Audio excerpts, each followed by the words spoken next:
Assalamualaikum warahmatullahi wabarakatuh. Halo Sobat Cuan, apa kabar? Semoga sehat selalu dan banyak rezeki. Hari ini hari Senin, tanggal 3 Juni tahun 2024. Saya akan melakukan prediksi pergerakan harga market emas hari ini, minggu ini, dan juga bulan ini.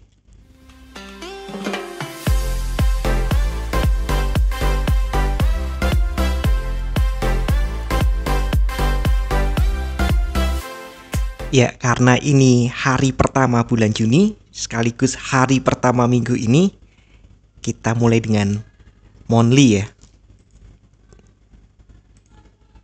Nah, ini candle monthly. Ya, ternyata candle monthly-nya dibuka lebih tinggi daripada bulan sebelumnya. Hukumnya nih berarti jika up, artinya tugas dia adalah ini melewati dari harga tertinggi sebelumnya. Kita zoom dulu. Ada harga tertinggi yang merupakan all time high di 2450. Apakah akan tercapai ke sana? Ya, secara teori sih mungkin saja, tapi ini ya kita lihat dulu. Kemungkinan bisa terjadi anomali karena ini sudah ada ini loh, upper shadow yang sepanjang ini, bisa jadi ada anomali atau mungkin tetap seperti yang bulan kemarin, bulan Mei juga kondisinya hampir sama. Bulan Maret ada upper shadow yang panjang sekali, tapi tetap untuk bulan Mei itu dipenuhi, yaitu terjadi high baru. Apakah ini terulang lagi?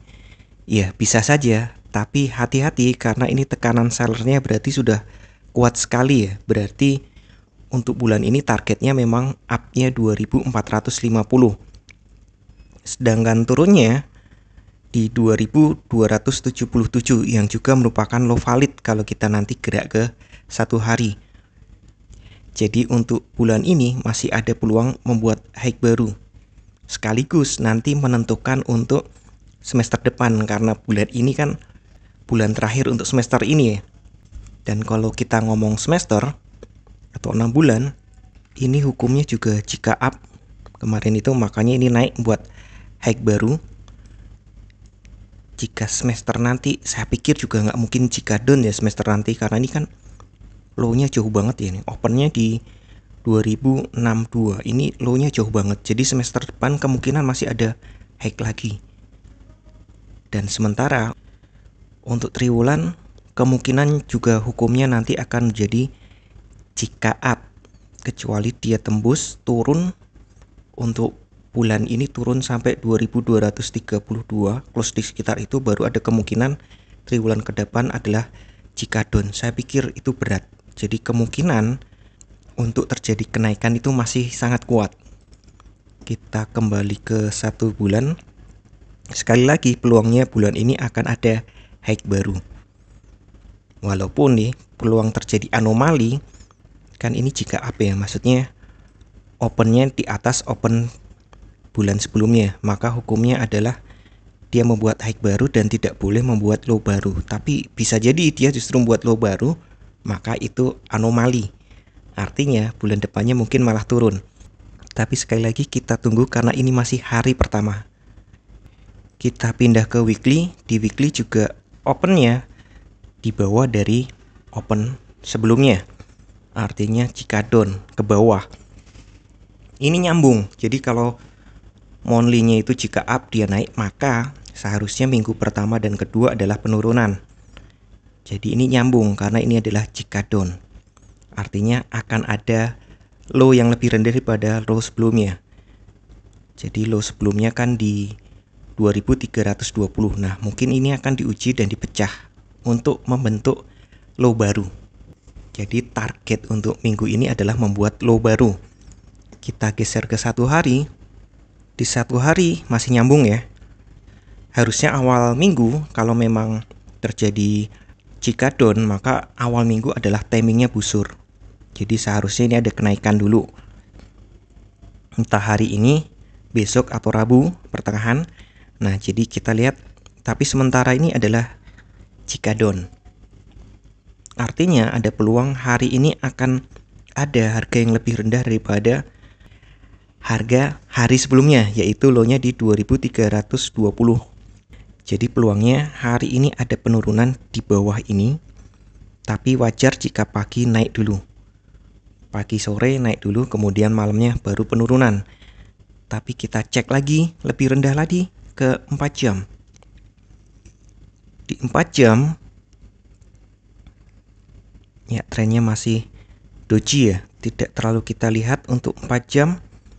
Kemudian ke 1 jam. Nah, di 1 jam terlihat ini bahwa sebelumnya terjadi sideways, penurunan yang sifatnya sideways. Nah, ini candle jam 7, jam 8. Jam 8 lebih tinggi sudah terpenuhi ya, ada high yang lebih tinggi. Jadi kita perhatikannya seperti itu, antara open bagaimana kita bisa menduga harga mau kemana. Dan untuk sementara memang oversold, jadi wajar untuk sesi-sesi awal ini akan terjadi kenaikan, baru kemudian ditutup dengan penurunan. Jadi kira-kira seperti ini.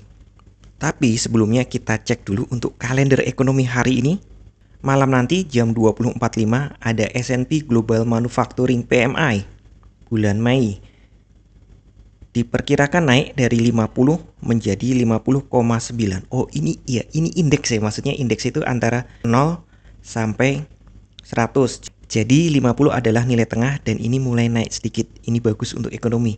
Biasanya buruk untuk emas. Dengan catatan tidak dianggap sebagai tanda-tanda penurunan suku bunga. Kemudian jam 21 ada ISM Manufacturing PMI, diperkirakan naik juga, ini bagus untuk ekonomi, dari 49,2 menjadi 49,8. Jadi secara normal nih, ini seharusnya baik untuk ekonomi, buruk untuk emas. Tapi ingat ya, ini justru pedagang emas sedang menanti kabar baik dari ekonomi supaya The Fed mau menurunkan suku bunga, dan itu berarti emas naik. Nah, untuk hari ini seperti yang saya sampaikan tadi sudah kita urut ya. Dari Mondi bahkan sempat mundur ke triwulan dan semester, tapi itu masih perkiraan karena untuk triwulan dan semester baru selesai akhir Juni ini. Awal Juli dimulai dengan yang baru.